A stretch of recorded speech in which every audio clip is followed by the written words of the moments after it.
Good morning, good morning. Welcome to another episode of the Buckeye Roast here with our new co-host. Filling in for our guy Q for the rest of the week while he's not getting settled for in Arizona. He's back in Virginia for a wedding. But your boy's traveling, Global Q, but we got Big Chris Drew in here for the rest of the week, man. How you doing, Chris? Oh man, I'm good, man. But it's QP worldwide. He's got streets to feed everywhere. They don't call him City Boy Quentin for nothing, bro. He got to stay true to these streets and stay out here, all over the place, jet setting. Yep, hide your girl when QP's out the house. Exactly. Q-Paw's back, bro. What do they say?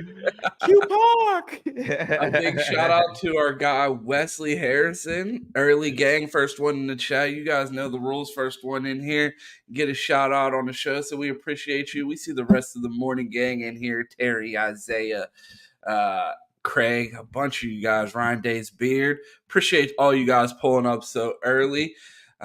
I gave you guys a little bit of time running a little late this morning. Your boy has just been a fucking disaster in the mornings, but we are here and we're ready to talk some Buckeye football. You guys saw the graphic. We're facing off against a familiar foe. Chris, we did a little hate week episode. So before we jump in, I want to get your top 3 reasons why you hate Notre Dame. If you got 3 quick ones, let me know, because we started off on the bullshit yesterday. We had a hate week episode last night. We were in the Notre Dame spaces. They were up there twerking for us to come grab a mic, and they were pissed, man. Zeke had this great idea. He was like, man, they've been begging for people to talk for 4 hours, and they can't get a Buckeye fan to talk.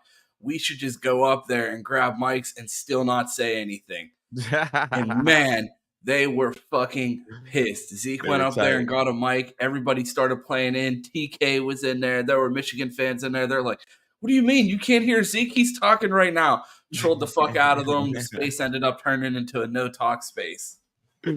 That's fire. Well, I think Notre Dame has ugly-ass uniforms. I think their fan base is full of elitists, and I'm not really fucking with it. And honestly, I really don't like Malik Zaire. That's a hell of a list. It seems like you've been sitting on that waiting for someone to ask you that. Bro, he called me a lackey nerd in a cubicle last year leading up to the game when I gave my football talks.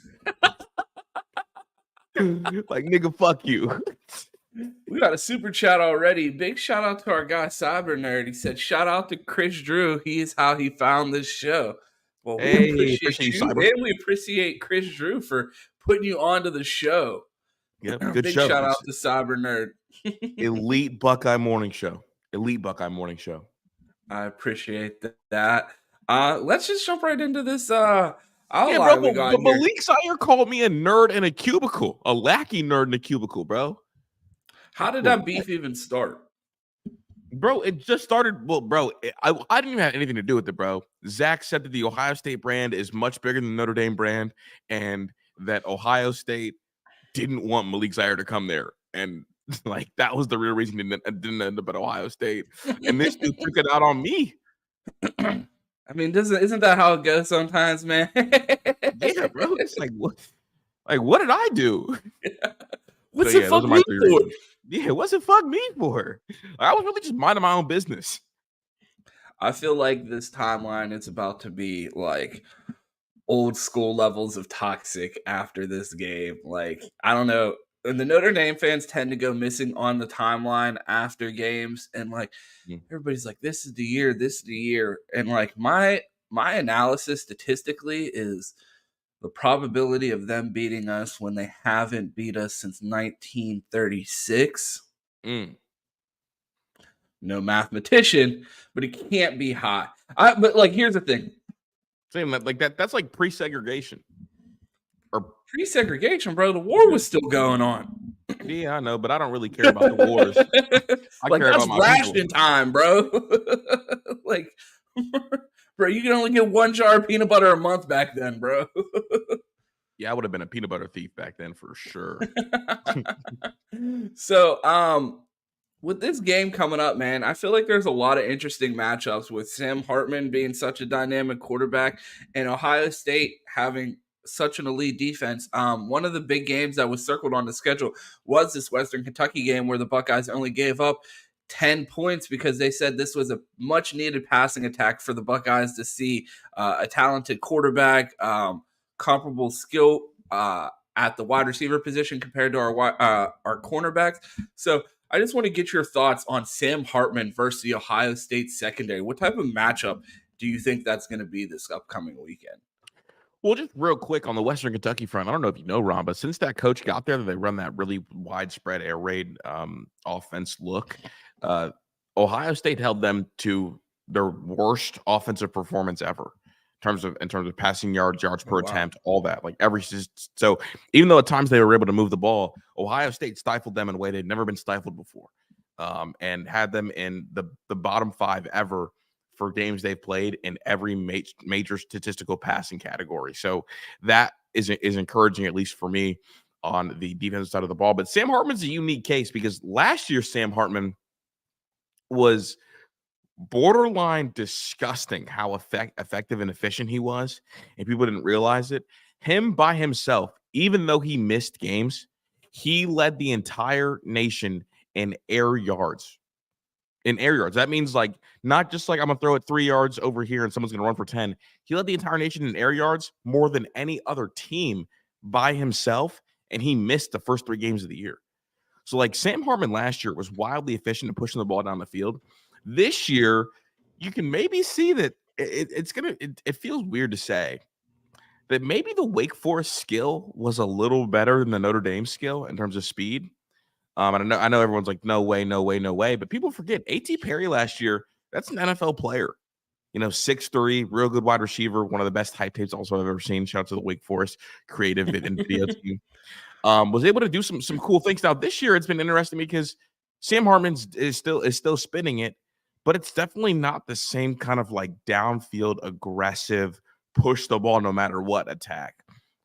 He's gonna spin it though, and we'll see if Notre Dame has kind of been playing their cards close to the vest, or if this is kind of just the offense that they're going to get, and it's really ineffective, ground and pound, and then we're going to take our shots between the numbers. So, well, you suggested that Notre Dame might be hiding things, and since it's still early in the season, we might not have seen what these offenses will truly look like. Do you think that holds true for Ohio State too? Do you think we'll see things on Saturday that we have not yet seen out of the Buckeyes or Kyle McCord since his young career has started? I mean, the one start against Akron as a true freshman, and then the 3 games that we've seen already. But is there a chance that Ryan Day has a different look, or this offense evolves in a way on Saturday to fit Kyle McCord more, or open the offense up in a different way that we haven't seen yet? I'm almost positive that they're going to open this thing the fuck up because, bro, like the first 2 weeks, we ran more 3 tight end sets than we ran 4 wide receiver sets since Ryan Day's been at Ohio State. So, like for those first 2 weeks, they did a lot of odd stuff, a lot of really basic looks, nothing fancy at all. Everything was really vanilla, but with a lot of kind of like power game concepts. And then week 3, they got rid of all that and ran almost primarily out of the 11 personnel. So to me, it's like, okay, like Ryan Day showed us something that he hadn't shown us in 4 years at Ohio State this first 2 weeks. Then he showed us something that he likes to go to every now and again with 11 personnel. That was kind of his bread and butter, at least in 2020. And also I know that he still has his stuff in the tank from last year. So I do think that that he's kind of has played things close to the vest. I do think there's definitely 2 extra gears offensively that this offense can tap into. And I absolutely think Ryan Day has kind of not even come close to opening this thing up. I mean, we know how he is, bro. He wouldn't even tell us anything at press conferences. So if he has to open up things to win games, he's not going to open it up to win games. Absolutely. You mentioned some of the weird formations that we saw. We saw a good bit of high formation out of the Buckeyes in the first couple of weeks. And I heard a funny stat yesterday. There are only 7 fullbacks in the NFL right now. Yeah, only 7 G's. Only 7 fullbacks eligible for grades by PFF right now. And it's like, is that something that like really Ryan Day is like, you know what? This needs to be a part of our offense. So much so that we don't even actually have one on our roster, but we're going to put Chip there because he can do it. And then like, do you think that's something that we're going to see going forward? Or do you think that is just another testament to Ryan Day was trying to not show anything by, hey, this is also your RB2, but we're going to put him in here at fullback and talk about what a valuable fullback is. Do you think we're going to see more Chip at fullback, or do you think that is just something, again, Ryan Day just trying to be vanilla in the early weeks? Bro, I think Ryan Day actually likes the fullback, bro. Like, I think he actually likes it, bro. Like, when he was in San Fran, what's that dude's name? Jerzik or whatever? I don't even know how to pronounce his last name. The only Juszczyk, yeah. Yeah, Juszczyk, the only famous fullback in the NFL. And every now and again, like, Shanahan would scheme something funky up for him to get him the ball, and it's, like, considered, like, some, like, form of brilliance. I think sometimes Ryan Day is chasing kind of this, ultimate respect from his peers to be, like, considered one of the elite offensive minds. I'm not just talking about in college football. I'm talking about, like, in NFL football too. Like, to be considered with, like, the Andy Reids, the Shanahans, the McVays. Like, I think he wants to be in that class. And what do those guys do? Every now and again, they'll put up some goofy formation and throw somebody who's never got thrown the ball at a time. And then everyone's like, oh my God, that's brilliant. What a genius look. So I'm fully expecting, because he is chasing those boy wonders, quote unquote, the innovators of offensive football, that at some point, it might be this game, it might be against Penn State or Michigan, that he's going to scheme something up nasty with Chip playing fullback, and they're going to throw him the ball and get him and throw back in the middle of some space, and he's going to house some shit. Like, I'm fully expecting that from him at some point. That would be very on par for Ryan Day. I just had to get your thoughts there on the near extinct fullback position, because if I'm Chip, I got to be looking around like, bro, fullback?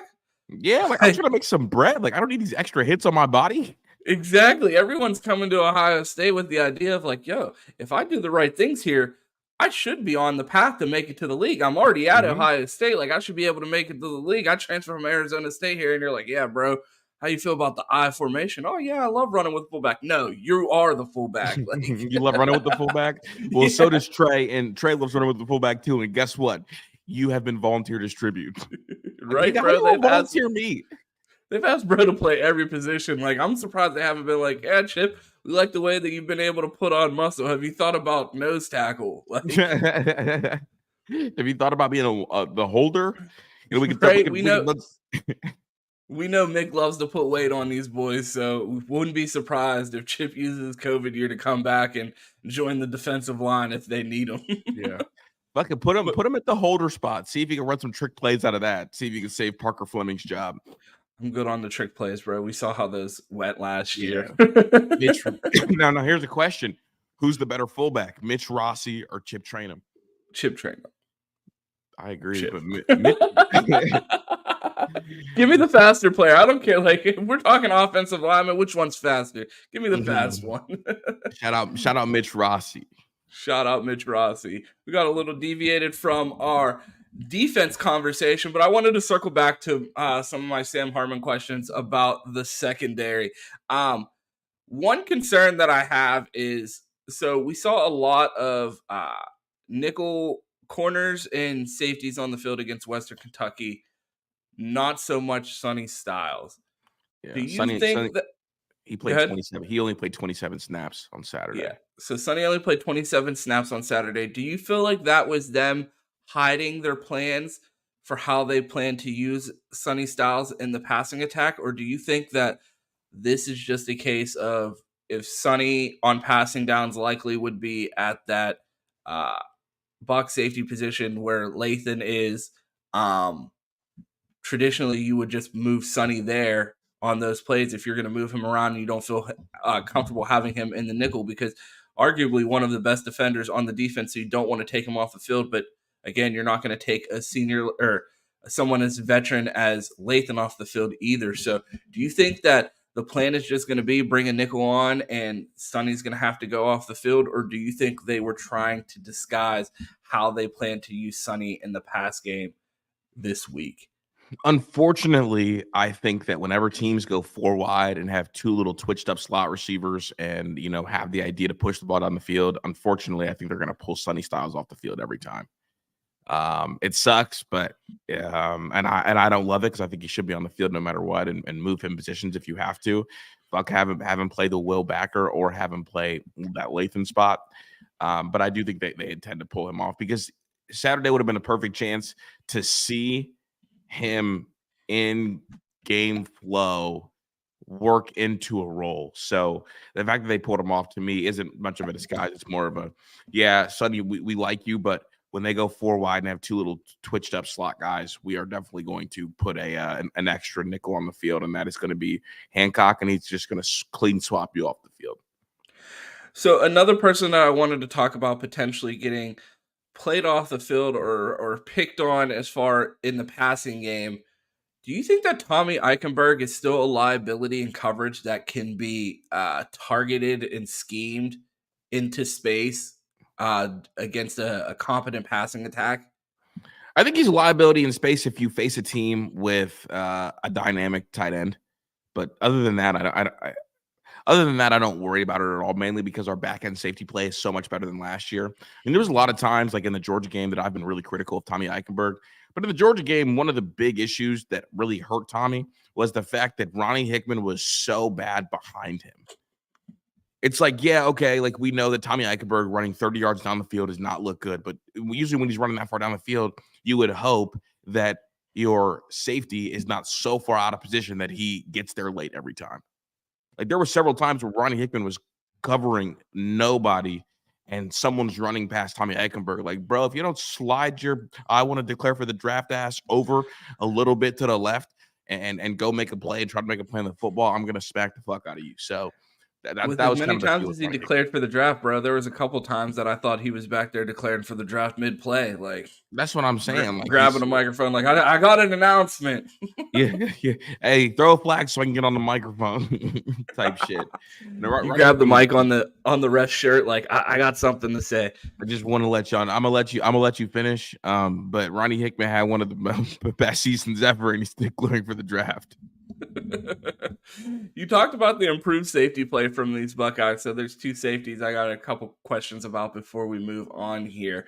Well, Josh Proctor has received a lot of criticism over the past couple years. A lot of people were questioning whether or not he should be the guy at free safety. Me being one of them, I am a lot of people. Like I am people. So I question whether he should be back there. We saw him have a great play in coverage last week against Western Kentucky. We all know that he's a thumper out there on the field.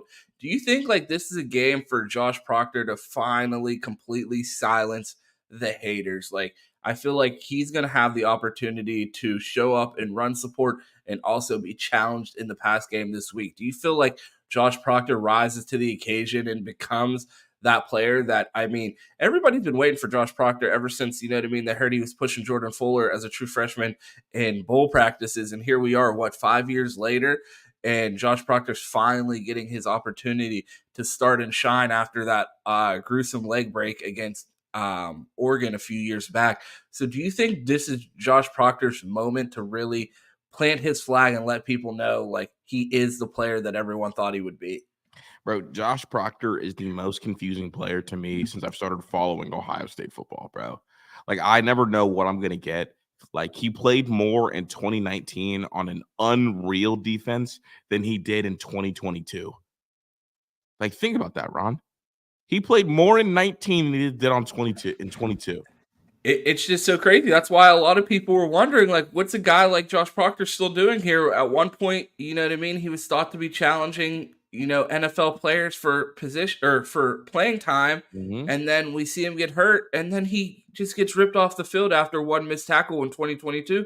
And it was like we never saw him again. So the fact that he's been able to stick it out and ride this whole plan to finally being on the field, I'm very excited to see what he's able to do with that opportunity, because it seems like he's waited so long and it feels like he has something to prove, because I feel like a lot of people have doubted him, have sold their houses on Proctor Island. So interested to see how he plays in this game, especially and this is the redemption game. Quarterback. Yeah, this is the redemption game for him. This is the game he got benched in last year and got banished all the way through. The people seem to forget, like, he started week 1 against Notre Dame. The one play, missed the tackle. Jim Knowles said, get that boy out the game, and we never saw him. So now he's got a chance. It's like, Hello, darkness, my old friends. Like we're completely back. forgot that was the Notre Dame game too. Yeah. So if Proctor balls in this game, give him the thing in Buckeye Grove. Like give him the plaque, give him the tree. Give It's him the over. tree. Give him the tree if he balls. Hello, darkness, my old friend. It's like the version of the Chris Olave against Clemson. I know Chris Olave played the whole Clemson game. He broke up the route at the end, ended up leading to the loss, and then he had to like get his get back the next year. For this one, this is Josh Proctor versus himself, because Proctor's demons came in and said, "Don't wrap up, go hit. Don't wrap up, go hit." It's like the Kermit the Frog meme, bro. It's like one side saying wrap up, the other one's like, "Don't wrap up. Go take that nigga's skull. Go take that nigga's soul." Runs up, doesn't take his soul, and Jim Knowles says, "Nah, take that homie out the game Forever. expeditiously." Yeah, forever. Forever. So speaking of someone that got snatched out of the game and we haven't seen much since, I have them in the show notes, and I want to know, do we see Cam Martinez play this week? Bro, I really hope not, bro. We gotta. It's time to get serious, bro. Like it's time to get so serious, because everybody last week in the elite contenders realm looked kind of like ass, bro, and we didn't. And large part, I think it's because we didn't play Cam Martinez. Because if Cam Martinez got on the field for any extended amount of snaps against that Western Kentucky team, it would have been alley oops up there. It would have been it would have been a really, really bad deal. So I think, great kid, I'm sure, great family, but it's time to be the fuck for real. Like, Absolutely. we got to be for real. I want to talk about the 3 scores that Ohio, well, technically 2 scores, but all the times Ohio State's been scored on this season, because it's been pretty fluky. I feel like for how good the defense is playing, we've done a lot of nitpicking with the defense in the past 3 weeks. But when you look back at their defensive performances, week 1 against Indiana, they doinked that field goal in. It doesn't even go in clean. Like, literally, they had to get a bounce off the field goal post. It's an oblong ball. Like, anything could have happened. And the ball went through the upright. So they got 3 points there. Cam Martinez gets cooked like fucking fried chicken in the slot, and we end up getting scored on in that drive.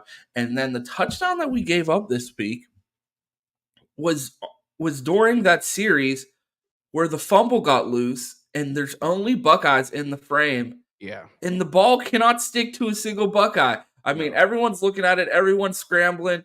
Denzel Burke lands on it. The ball squirts out. It goes past everyone that was running towards Denzel Burke. Just an overall goofy play. You force a turnover. You have the most amount of people around the ball and somehow don't get the ball. It just seems like the Buckeyes really could be at a point where you could argue, I mean, some different rotations as far as personnel in there. Someone actually recovers a fumble, and we're talking about the Buckeyes going into week 4 having not given up a touchdown.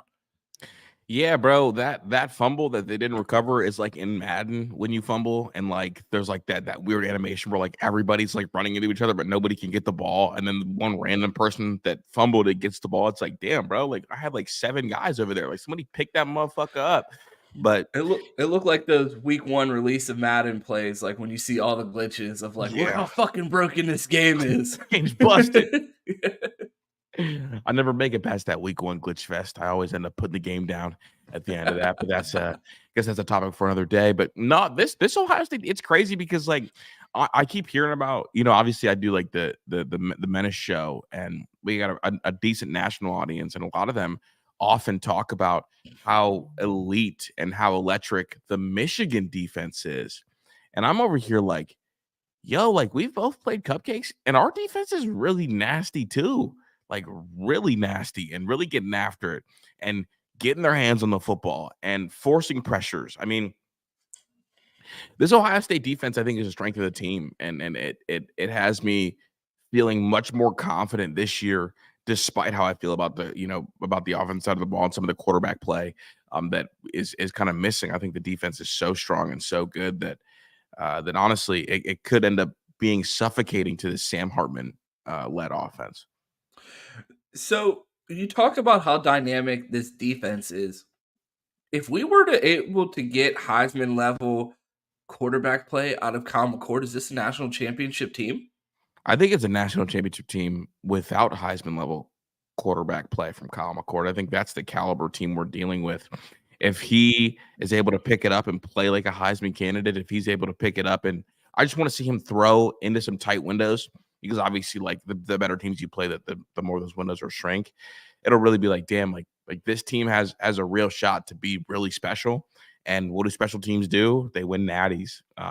So I just think this defense is so suffocating. And for me, at least, there's only one offense in the entire country that would concern me if Ohio State had to go up against them, and it's Caleb Williams in USC, because of all the off-schedule stuff.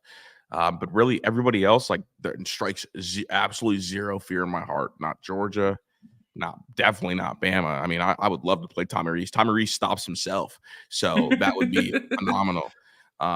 Really, Texas doesn't strike any fear into my heart either, even though they had the big win over Bama. But I think that's a Bama team that's going to lose 2 or 3 games this year. Florida State has a little bit of ad lib to them, and they have some really big wide receivers that are going to draw some penalties.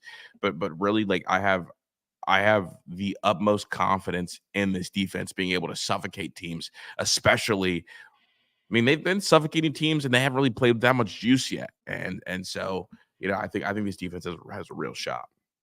So one thing we haven't seen a lot of out of this defense is sacks, and a lot has been made about the lack of sack production from this defensive line. A defensive line that was highly touted coming into the season. A lot of high expectations for the combination of Mike Hall and Tyleik Williams, and then obviously the dynamic duo off the edge from the 2021 class.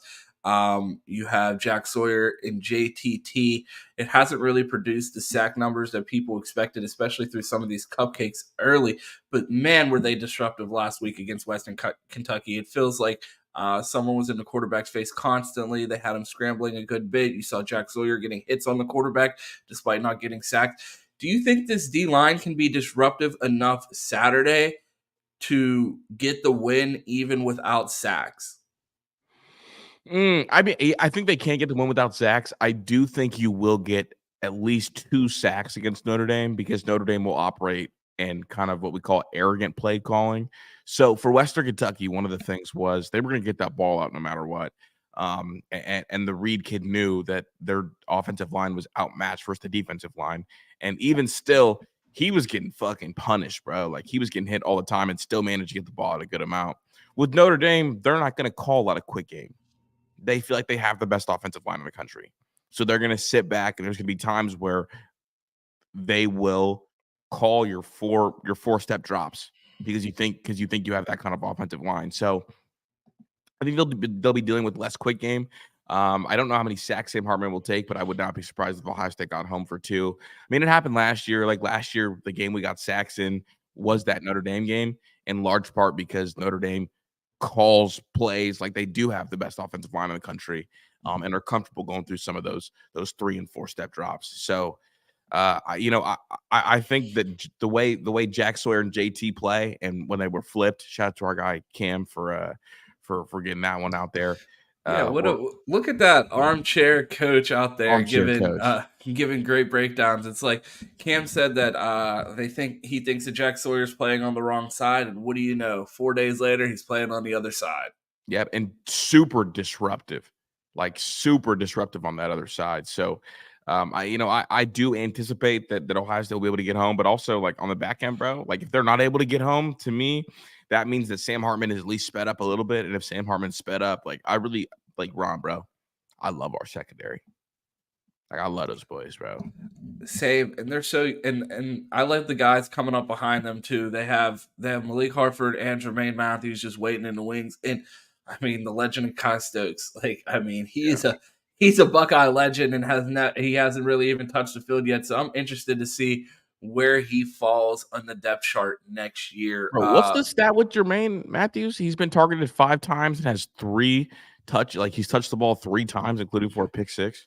Yeah, I think he has the highest coverage grade on the team, 3 interceptable balls on 6 targets. So, I mean, this kid is going to be a problem, and it's something that we've been saying. Like, that Witten Woods team in Cincinnati is one of the most underrated programs in the country, just producing talent upon talent upon talent, and I think that Jermaine Matthews is going to make a name for himself, man, here real soon. Absolutely. I love Jermaine, bro. I love Jermaine. I hope that he just like slides right into Denzel Burke's role when Denzel Burke declares for the draft this year.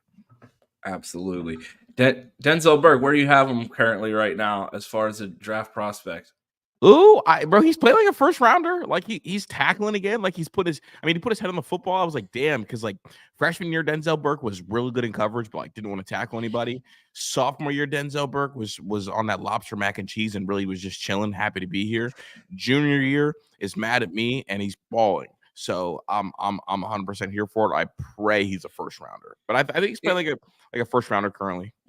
And he had that shoulder injury last year that he played through, and I wonder how much of that is almost like one of those telling CJ not to run situations. Like, bro, if you don't have to go in there and destroy yourself, please don't go get hurt because like we don't have anyone behind you to like play. Like the kicker's coming in nickel packages if you get hurt, so do not go pop your shoulder out. So I wonder how much that played into his level of fitness and want to as far as tackling last year, that injury. So that always just plays in the back of my head when we talk about Denzel sophomore year, especially him not wanting to tackle. I'm like, how much did that injury play into that? But he didn't want to tackle freshman year either, though, like at all. Not at all. Like that boy in that Michigan game. I just chalked that up to being a wide receiver from Arizona. I was like, yeah. I don't have too high of high of expectations of you coming in here and wanting to be a thumper. Like you grew up in the desert and played wide receiver. Like I think it's going to take some time for you to want to come downhill and tackle a Big Ten running back. Who do you like more in coverage, him or Iggy? Denzel. I don't even think it's close. I think Denzel has just been a complete freak of nature, and maybe just because I don't know, maybe just because we had such high expectations for him and he's under so much scrutiny after last year that I feel like it just stands out more to me. I feel like when I'm watching Iggy, it's more of a, oh, look who that is, like more than when I'm watching Denzel, where I'm like jumping off this guy, like, let's fucking go, Denzel. Yeah, no, for sure. Like when I see number one pop up on my screen, though, I do like the Iggy's wants to crack somebody, bro. I think Iggy can really frustrate someone wide receiver one just by being physical and just hitting them for no reason throughout the season. And like I knew it was up for Iggy. First of all, bro came to Columbus, took pictures in the Balenciagas and the ski mask at a gas station before going to the Woody, and then second play of the season got reviewed for a targeting call. And just super physical. Definitely wants to come down and hit somebody. And people are like, he's gonna get like 5 PIs. Like I hope so, because if you're getting a PI, that means you're close enough to grab somebody. How many highlights last year against us were guys nowhere close enough to grab anybody? Bro, that was the problem. Like we said coming into the season, like, yo, I want to see more pass interferences, bro. Some of the times last year, our guys were on the ground, bro. Like the receiver breaks in his release, and our corners, our safeties, they just fucking hit the ground. It's like, what is going on? Like, how are these guys falling over? Like when we had Gary Conley on the show, Buckeye BS back in July, he talked about one play that really stood out from him in the Michigan game. I saw it on the timeline about a week ago, and it just made me laugh. And he's like, bro, there is a play where the Michigan wide receivers try to run a pick and run into each other. And they still completed the pass. And they got picked each other. Like, how does that happen? I don't know. That play made me want to call God. I had to pray after that one because I was going to lose all patience. So I got one more quick question about the defense before we move on to some things about the offense in this matchup on Saturday. Are the Buckeyes going to be able to generate pressure with 4, or do we think we're going to see gambler Jim Knowles bring his dice to the game on Saturday? Like, is he going to be playing craps up in the press box on Saturday, or do we think that we have now seen a rehabilitated Jim Knowles, a less gambling Jim Knowles? What type of game do you expect out of him, and how do you expect this defense to generate pressure on Saturday? It's like, you know, when kids throw their parents' cigarettes away, like if you just stop smoking. I honestly, in my heart of hearts, think Ryan Day threw the blitzing book away. And every time he sees it in Jim Knowles' office, he just takes it and throws it away. No more. No, you can bring 5. That's it. You're never bringing 7. You're never bringing 8. We're not doing it. So I think that Jim Knowles is currently in blitzing rehab. I think we will not be blitzing all like that, and in large part because I think that Ryan Day believes this defense can be suffocating without having to bring the house. Because what happens when you bring the house? You take away a level of talent that you have. Like, you take away the fact that you're so good on the back end. So I do think that they'll be able to generate pressure with 4. And I think if they're not able to generate pressure with 4, I think that Jim Knowles is not allowed to bring any more than 5. Do you think in that stack of papers that the blitz package got thrown out in, the jack position was in there too? Yep. And not just thrown out. I'm talking about Ryan Day took it out back, took a shotgun, shot it, poured gasoline on it, and then lit that bitch on fire. Fire department got called. And the fire department got there and said, what's this? You can't have an open fire. He said, that's the Jim Knowles Engage 8 book. We had to get rid of it. Bro, I might have to do an edit after the show, an old Yeller picture, and just crop Jim Knowles' playbook on its face. Again, bro, it's like when you throw your parents' cigarettes away, bro. That's what this is. Like, we love you, Jim. We just need you to take care of yourself. We're doing this for you. So we had a lot of defensive. Blitzaholics Anonymous. Oh my. I'm Jim Knowles. I have a problem. Admitting is the first step, Chris. Admitting is the first step. I'm Jim Knowles, and I ran cover 0 with no back help when we were up 14-3. With a secondary full of people that don't like to tackle. Mm-hmm. Bro, I one thing that I am glad about this defense is I feel like we haven't had a cleats and cheeks moment this year. None.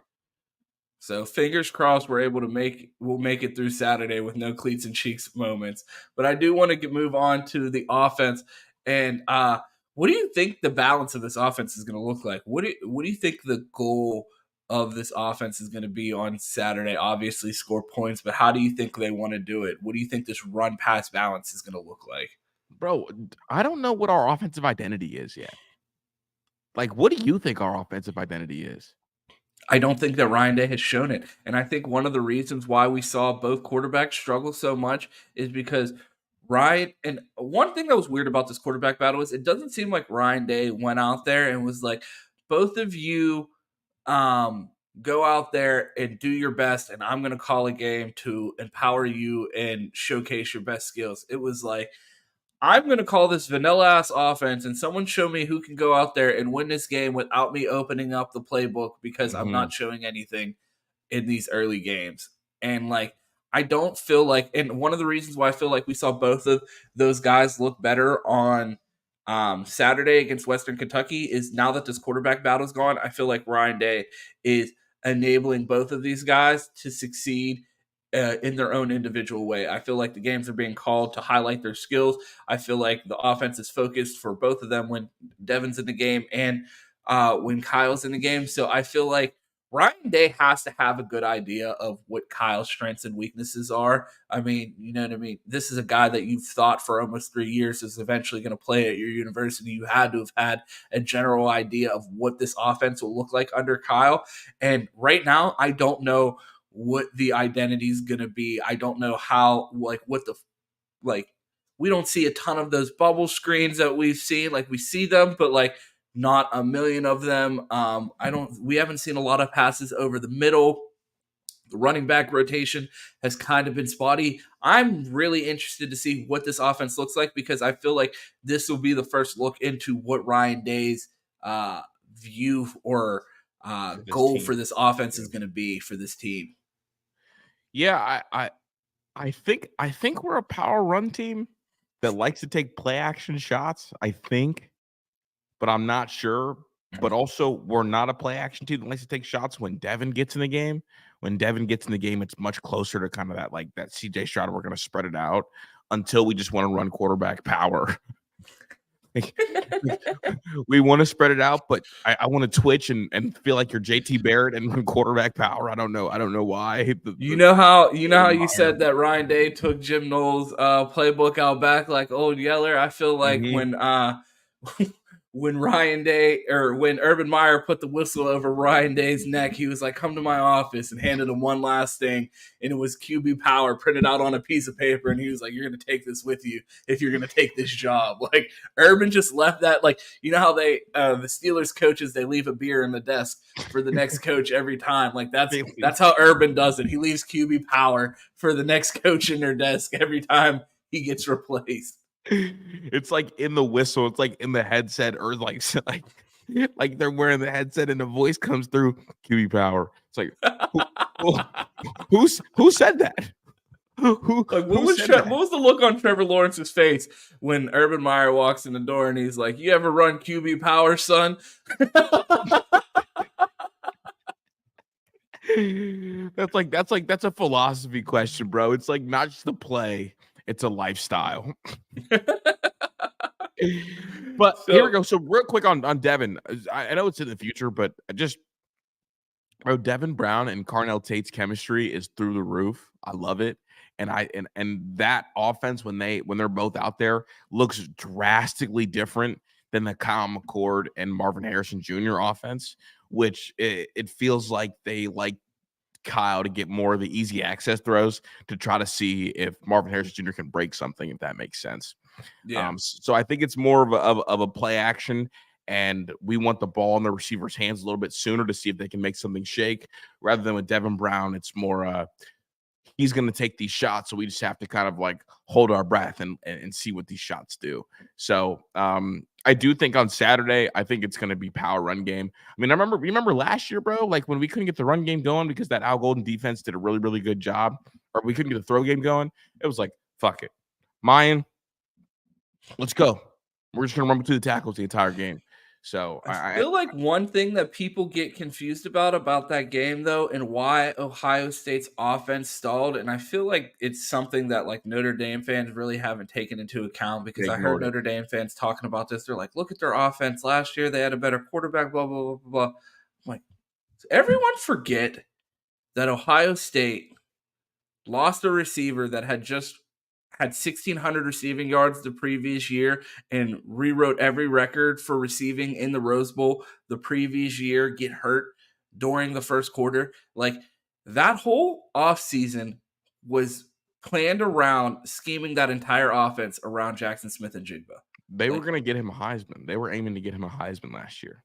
Absolutely. So that game plan had to be completely pivoted to Marvin Harrison Jr., who was a true sophomore, had only started in one game and had to become wide receiver one on the fly, when I doubt that they repped for him to be that. Or I'd argue that they said, "Oh, Emeka go be our wide receiver one because you're the closest thing we have to JSN." Because we really didn't see the Marv explosion until later.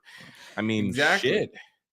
So we're running an offense that really wasn't catered to or designed to be what it was, especially with the, you know what I mean, like the air going out of the room with Jackson getting hurt. So I feel like that's something that people are really forgetting about, how much that affected the offense last year. And I don't expect the offense to struggle in the same ways that we saw it start slow early last year.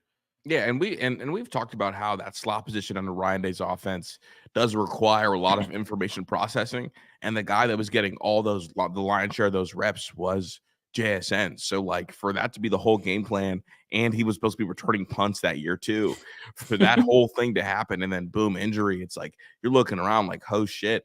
And it was funny because like even the wide receiver room kind of scrambled a little bit because the first receiver to come out was Ballard. Like Ballard came in and played in the slot, which was so bizarre to see him in the slot against Notre Dame.